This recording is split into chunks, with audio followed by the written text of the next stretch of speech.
प्रहलाद जी के हृदय में बहुत ही करुणा है संसार के लोगों के प्रति। भगवान से प्रार्थना कर रहे हैं प्रहलाद जी,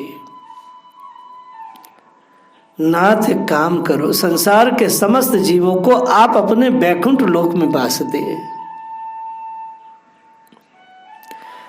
प्रभु मैं चाहता हूं सब आपके धाम में बसे। भगवान ने हंसकर कहा, प्रहलाद सब लोग वैकुंठ जाना नहीं चाहते, तो फिर मैं कैसे ले जाऊं? प्रहलाद जी को बात समझ में नहीं आई कि भला वैकुंठ कौन नहीं जाना चाहेगा। नरसिंह स्वामी ने कहा, यदि हमारी बात पर विश्वास ना हो तो जाओ सबसे पूछ आवो। तभी जब सर्वप्रथम अपने ही कुल के वृंदों से पूछने गए तो वे लोग इन्हीं को डांटने लगे कि पिता को तो मरवाकर वैकुंठ ले ही गया, अब हम लोगों का भी सत्यानाश करवाना चाहता है। हम नहीं जाएंगे वैकुंठ, भाग यहां से। प्रहलाद जी जिससे भी पूछते वही लगभग यही उत्तर देता। प्रहलाद जी एक सूकर को अत्यंत गंदे कीचड़ में पड़ा देखकर विचार करने लगे, संसार में इससे अधिक दुखी कोई नहीं हो सकता है, ये तो अवश्य ही चलने को प्रस्तुत हो जाएगा मेरे कहने से। बड़ी आशा से उससे पूछे तो उसने कहा, पहले ये बताओ वैकुंठ में ऐसा मुलायम कीचड़ मिलता है कि नहीं? प्रहलाद जी ने कहा, भला वैकुंठ में ऐसा मुलायम कीच कहां मिलेगा? वहां कीच का क्या काम, वहां तो सब परम दिव्य मणिमय भूमि है। सूकर ने साफ जवाब दिया, मैं नहीं जाता ऐसे वैकुंठ में जहां इतनी अच्छी कीचड़ नहीं मिलेगी, खाने को न लौटने को, न सोने को, न बैठने को। प्रहलाद जी हैरान रह गए। यही निष्कर्ष निकाले कि जीव जिस भी योनि में है मोहवश उसी में सुख मान लेता है, मरना कोई नहीं चाहता।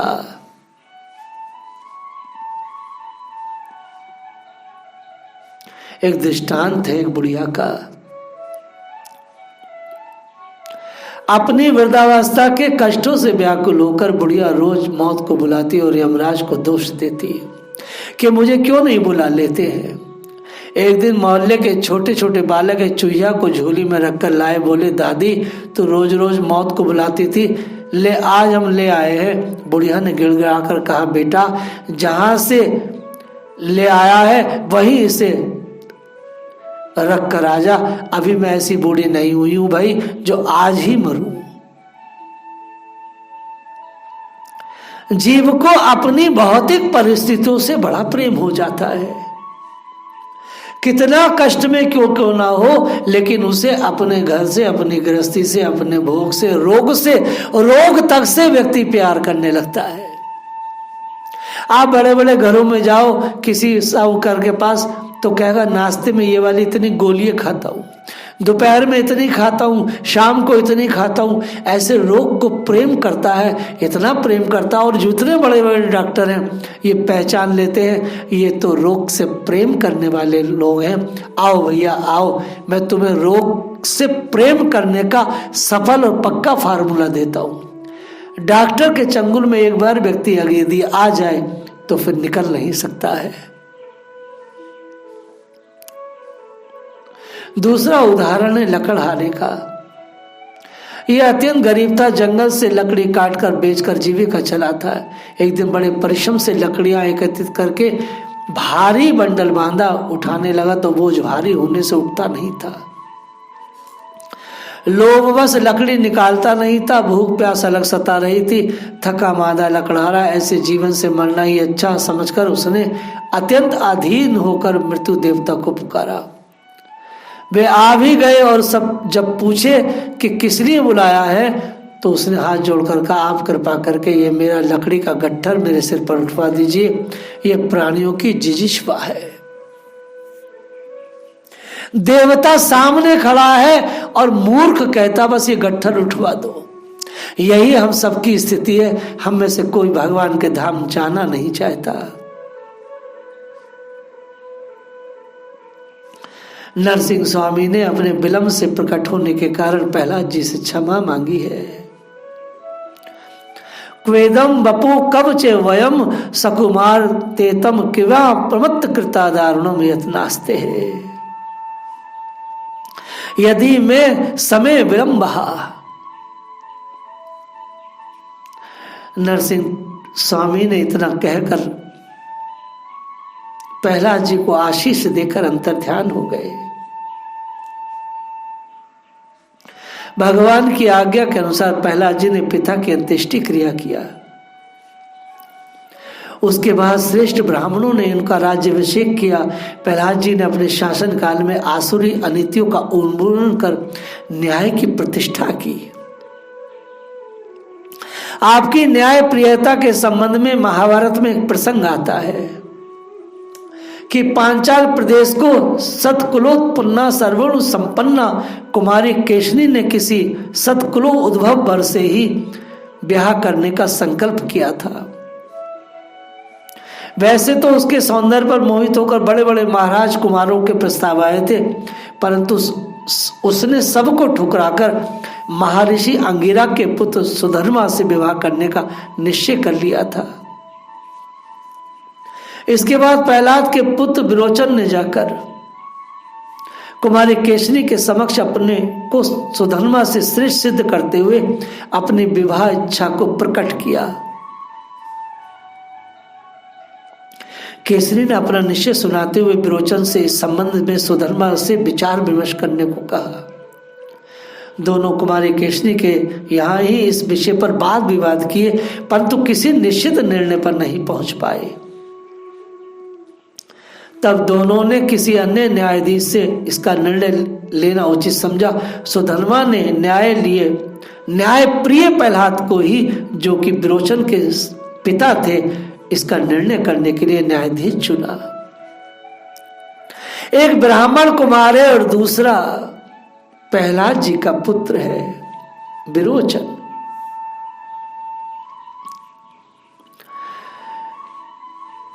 प्रहलाद जी के पुत्र विरोचन हैं, विरोचन के पिता हैं प्रहलाद। इसका निर्णय करने के लिए न्यायाधीश चुना है तो सुधर्मा ने चुना है।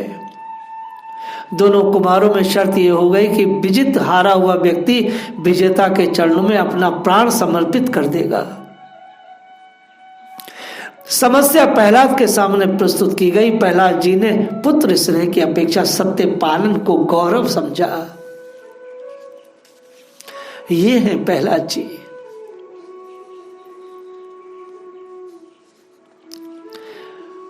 विरोचन को संबोधित करते हुए कहा, विरोचन, अंगिरा मुझसे श्रेष्ठ है, सुधर्मा की माता तेरी माता से श्रेष्ठ है और सुधर्मा तुझसे श्रेष्ठ है। अतः सुधर्मा ने तुझको जीत लिया। अब सुधर्मा ही तेरे प्राणों के स्वामी है। प्रहलाद जी की इस न्याय प्रियता और प्रसन्न होकर सुधर्मा ने विरोचन को शर्त के बंधन से मुक्त कर दिया। एक बार प्रहलाद जी ने ठाकुर जी की सेवा पूजा कर रहे थे, उसी समय सनकादिक जी मिलने आए। द्वारपालों से अपने आगमन की सूचना भेजी तो प्रहलाद जी ने कहा, कह दो अभी सेवा में है। यह सुनकर सनकादिक मुनीश्वर चले गए। वे कृपा करके आए थे, परंतु उनका समुचित सत्कार ना होने से प्रहलाद जी से भागवत अपराध बन गया। परिणाम स्वरूप बुद्धि विपरीत हो गई। भगवान की सेवा करते करते मन में धारणा बनी, अहो इनकी क्या पूजा करना, जिन्होंने मेरे पूज्य पिता को मार डाला, ताऊ चाचा को मार डाला। हम दैत्यों को खोज खोज कर संहार करते रहते हैं, इससे तो लड़ाई करके बदला लेना चाहिए। भगवान के विग्रह की सेवा कर रहे हैं प्रहलाद जी। भगवत अपराध इतना भयानक है, भगवत अपराध इतना कष्टकारक है कि उसमें सारे जीवन के नहीं करोड़ों कल्पों के भक्ति भावना साधना सब नष्ट हो जाती है। इसलिए बार बार रमेश बाबा जी महाराज कहते हैं, भक्त अपराध से बचो, भक्त अपराध से बचो।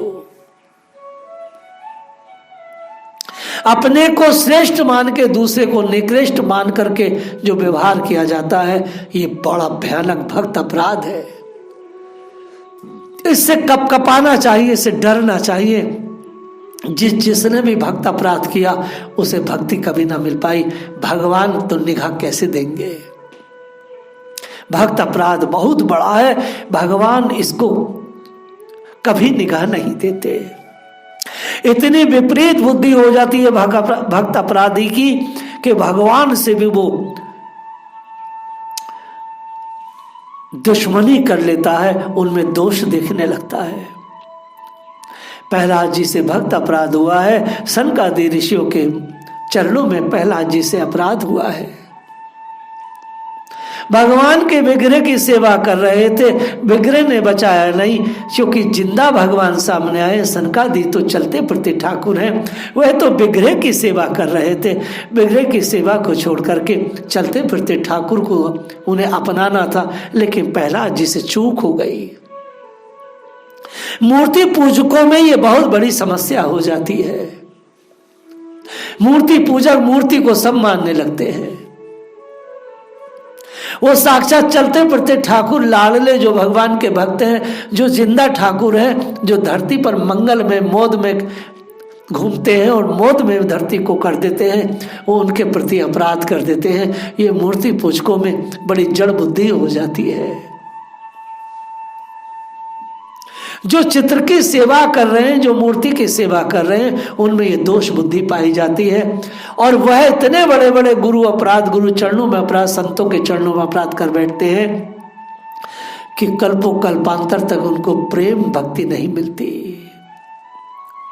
प्रेम भक्ति में भैया संत महत्वपूर्ण वस्तु है। इस कथा का यही शीर्षक है।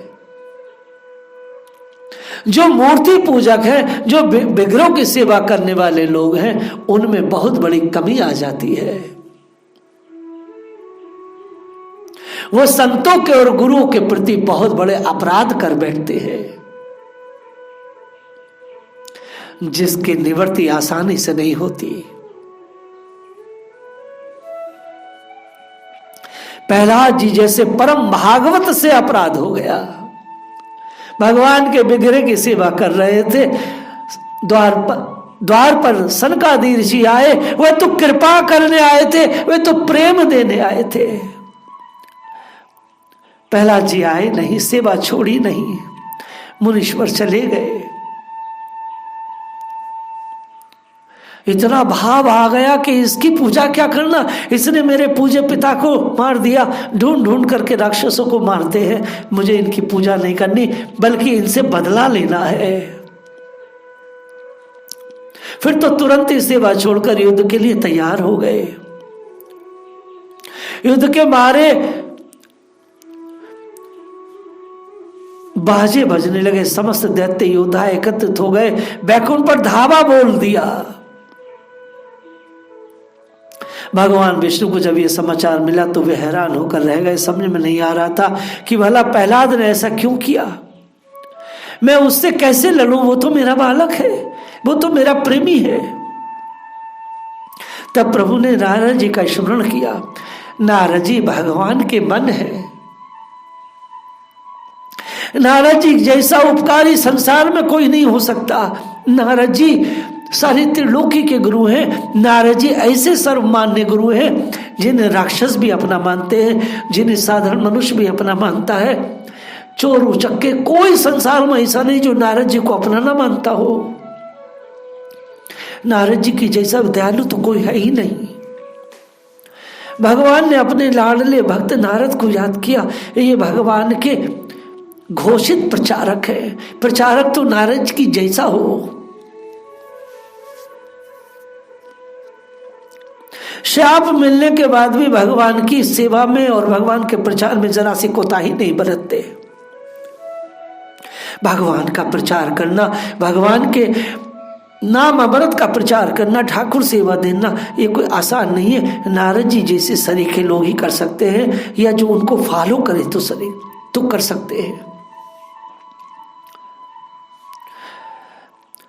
भगवान बुद्ध के पास एक बार एक उनका शिष्य आता है, कहता है कि हे बुद्ध, मुझे आप आज्ञा दो, मैं प्रचार करना चाहता हूँ। बुद्ध ने कहा पहले मैं परीक्षा करूंगा कि तुम्हारे अंदर प्रचार के गुण हैं कि नहीं है। जी आप कर लीजिए। बुद्ध ने कहा यदि तुम किसी गांव में जाओ और उस गांव में तुम कहो जाकर के कि ऐसे ऐसे करो और वो गालियां दें तो तुम क्या करोगे? बोले मैं गालियां सुन करके भी प्रचार करूंगा। फिर बुद्ध ने कहा यदि किसी गांव में जाओ तुम्हें वहां पीटा जाए तो क्या करोगे? पिटने के बाद भी प्रचार करूंगा। किसी गांव में जाओ तुम्हें सुन तो सब ले लेकिन माने कोई ना, तब क्या करोगे? बोले उसके बाद भी प्रचार करूंगा। बुद्ध ने कहा तुम कृतार्थ हुए, जाओ मैं तुम्हें आज्ञा देता हूं, जाओ प्रचार करो। नारद जी तत्काल प्रकट हो गए। भगवान ने कहा नारद, आपका चेला बदल गया है, आपने उसको तैयार किया था ना। देखो भगवान ने गुरु को याद किया है। नारद जी गुरु हैं प्रहलाद जी के, परमात्मा ने गुरु को बुलाया है, तुम्हारा चेला बदल गया है, आप ही बताएं मेरा क्या दोष है?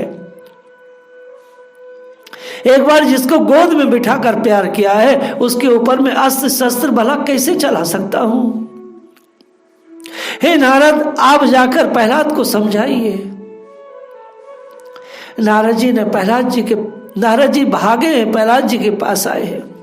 भगवान कैसा ब्रह्म तेज का स्वागत करते हैं, भगवान ब्रह्म तेज का गुरुजनों का कैसा मान रखते हैं। भगवान सीधे नहीं किए, भगवान ने गुरु को बुलाया है।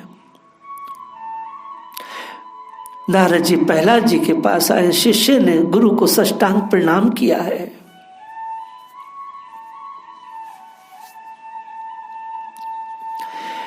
प्रहलाद जी ने प्रणाम किया तो गुरु नारद जी का हृदय भर आया। मेरे बच्चे की बुद्धि कैसे बदल गई? जिस बालक ने भगवान के लिए, भगवान के नाम के लिए दिन रात मार पिटाई खाई, वो कैसे बदल गया? जो बच्चा भगवान की गोद में बैठा हो, भगवान पुचकारे हो, ऐसा बच्चा कैसे बदल गया? ऐसा बच्चा बदला है भक्त अपराध से। भक्त अपराध बहुत बड़ा, बहुत खतरनाक है। आपको भगवान का साक्षात्कार भी हो जाए, यदि आप भक्त अपराध करेंगे तो साक्षात्कार भी कोई आपका काम ना आ पाएगा। विचार करो, जो लोग गुरुजनों की निंदा करते, विचार करो जो संतों की निंदा करते, उन्हें प्रेम भक्ति कैसे मिलेगी? कभी ना मिल पाएगी, कभी ना मिल पाएगी।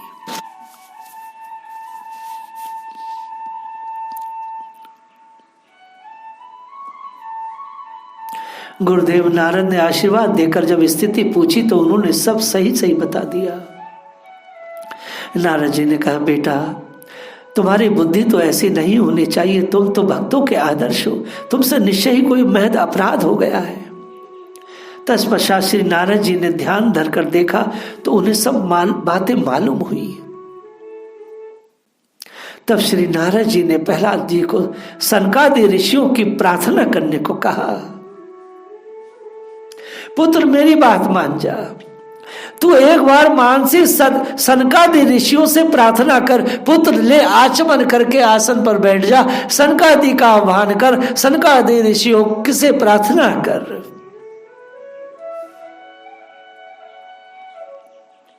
गुरु की आज्ञा मानकर प्रहलाद जी ने एकाग्रचित होकर उनका ध्यान करते हुए स्तवन किया।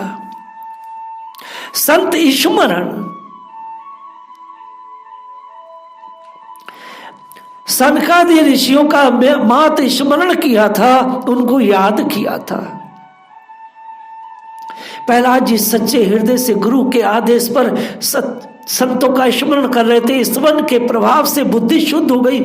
सनकादि ऋषियों का, महत ऋषि मुनियों का स्मरण करने मात्र से उसके प्रभाव से बुद्धि शुद्ध हो गई। तब तो प्रहलाद जी को बड़ा पछतावा हुआ और युद्ध का निश्चय छोड़कर गुरु गोविंद के चरणों में बारंबार प्रणाम कर अपराध की क्षमा मांगने लगे। प्रहलाद जी रो रहे, बार बार गिर रहे, बार बार गिर रहे, भगवान के श्री चरणों में बार बार वो माफी मांग रहे, बलिहार प्रभु, जिसे एक बार गोद में बिठाया उसे कैसे मारे।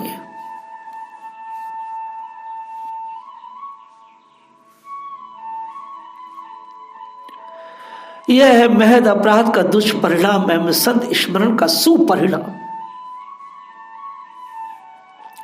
महद अपराध से इतना बड़ा दुष्परिणाम निकलता है कि भगवान और गुरु से आदमी भयानक विमुख हो जाता है, और संत स्मरण से अर्थात उन्हीं संतों का स्मरण करके आदमी प्रफुल्लित हो जाता है और महद अपराध नष्ट हो जाता, क्षमा हो जाता है। दोनों का ज्वलंत उदाहरण श्री प्रहलाद जी को श्रीमद गोस्वामी तुलसीदास जी ने भक्त शिरोमणि के रूप में स्मरण किया है। यथा नाम जपत प्रभु कीन प्रसादु, भक्त शिरोमणि भे प्रहलादु।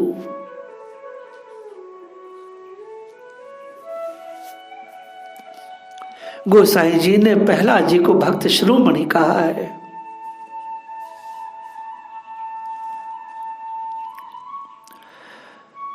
वास्तव में प्रहलाद जी का चरित्र बहुत दिव्य और दुर्लभ है।